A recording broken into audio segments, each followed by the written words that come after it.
Hello students, how are you? Сәлеметсіңдер ме оқушылар, қалдарың қалай? Бүгін біз сіздермен 3-ші сыныпқа арналған Pupils Book кітабының 42-44 беттеріндегі тапсырмаларды орындайтын боламыз. My favorite day, менің сүйікті күнім. Exercise number 21, listen and read, then answer. Тыңда және де оқы, одан кейін сұрақтарға жауап бер дейді. Енді мәтінді оқимыз. My favorite day is Sunday. Менің сүйікті күнім жексенбі. I get up at 10 o'clock in the morning and I have a big breakfast. Мен азанда сағат 10-да тұрамын және үлкен таңғы ас ішемін. Then I go to the park with Nanny and Liam. Одан кейін күтуші және Liamмен саябаққа серуендеуге барамыз. I ride my bike and Liam plays football with his friends. Мен велосипедпен жүремін, ал Liam достарымен футбол ойнайды. At 10 o'clock we all have lunch together. Сағат 1 болған кезде біз барлығымыз түскі ас ішеміз. In the afternoon I watch TV with Charlie or I listen to music. Түстен кейін Чарли екеуміз теледидар көреміз немесе мен музыка тыңдаймын. I love Sundays. Мен демалыс күндерін жақсы көремін. By Lily. Енді келесі түр сұраққа жауап береміз. What time does Lily get up on Sunday? Жексенбі күні Лили қай уақытта тұрады? Lily gets up at 10 o'clock on Sunday. Жексенбі күні Лили сағат 10-да ұйықтан тұрады. Екінші сұрақ. Does Lily swim in the park? Лили саябақта жүзеді ма? No, she doesn't. Lily rides her bike in the park. Жоқ, жүзбейді. Лили саябақта велосипед айдайды. Үшінші сұрақ. What time does Lily have lunch on Sunday? Лили жексенбі күні түскі асын қай уақытта ішеді? Жауап береміз. Lily has lunch at 10 o'clock in Sunday. Жексенбі күні Лили түскі асын сағат 1-де ішеді. Төртінші сұрақ. What does Lily do on Sunday afternoon? Жексенбі күні түстен кейін Лили не істейді? Жауап береміз. In the afternoon, Lily watches TV with Charlie or listens to music. Түстен кейін Лили Чарлимен бірге телевизор көреді немесе музыка тыңдайды.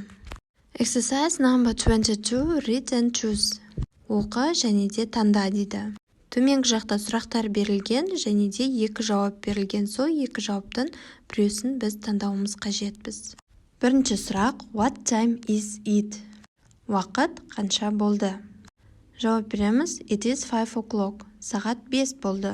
Не себепті біз бұл жауапты таңдадық? Себебі сұрақтың өзінде what time is it?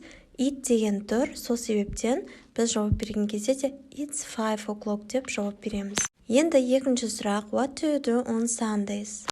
Жексенбі күні сен не істейсің? Бұл жерде бізде жауап I play football. Мен футбол ойнаймын.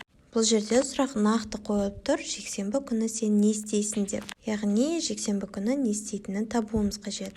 Ал екінші B варианты let's play football деген жүр футбол ойнайық деп аударылады. B варианты бізде дұрыс емес. A варианты, яғни I play football, мен футбол ойнаймын.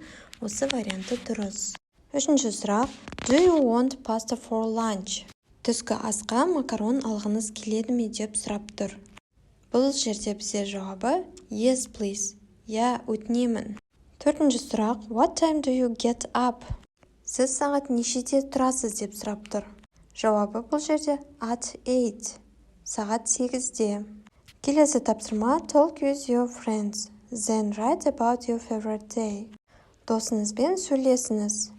Одан кейін өзіңіздің сүйікті күніңізді жазыңыз дейді. 21-ші жаттығудағыдай өзіміздің сүйікті күнімізді жазып шығуымыз қажет. Енді өзіміздің сүйікті күнімізді жазамыз. My favorite day is Sunday. Менің сүйікті күнім жексенбі. I get up at 9 o'clock in the morning. Мен азанда сағат 9-да тұрамын. Then I wash my face, clean my teeth. Одан кейін мен бетімді жуамын, тісімді жуамын. Then I have breakfast. Одан кейін таңғы асын ішемін. Then I go for a walk with my friends if the weather is good. Егер ауа райы жақсы болса, мен достарыммен қыдырып қайтамын. Then I have lunch with my family. Then help my mother about the house. Одан кейін мен түскі асты отбасымен бірге ішемін. Одан кейін мен анама үй жұмыстарына көмектесемін. Then I watch TV or play computer games. Одан кейін мен теледидар көремін немесе компьютер ойындарын ойнаймын. Дәл осылай өздеріңіздің сүйікті күндеріңізді жазып шықсаңыздар болады. Exercise number 23. Let's think. Өлең айтайық. 7 days. There are 7 days. 7 days, 7 days a week. 7 күн, бар болғаны 7 күн. 7 күн, 7 күн аптасына. Sunday, Monday, 7 days. Жексенбі, дүйсенбі, 7 күн. Tuesday, Wednesday, 7 days. Сейсенбі, сәрсенбі, 7 күн. Thursday, Friday, 7 days. Бейсенбі, жұма, 7 күн. Saturday, 7 days. Сенбі, 7 күн. 7 days, there are 7 days, 7 days, 7 days a week. 7 күн, бар болғаны 7 күн, 7 күн, аптасына 7 күн. Енді апталарды айтып шығамыз. Monday, дүйсенбі, Tuesday, сейсенбі, Wednesday, сәрсенбі, Thursday, бейсенбі, Friday, жұма, Saturday, сенбі, Sunday, жексенбі. Exercise number 24. In pairs answer the question. Жұпталып, сұраққа жауап бер дейді. Бірінші сұрақ. What day is it today? Бүгін аптаның қай күні? Бүгін бізде сенбі, Saturday. Жауап береміз. It's Saturday. Екінші сұрақ. What day is it tomorrow? Ертең қандай күн? It's Sunday. Жексенбі.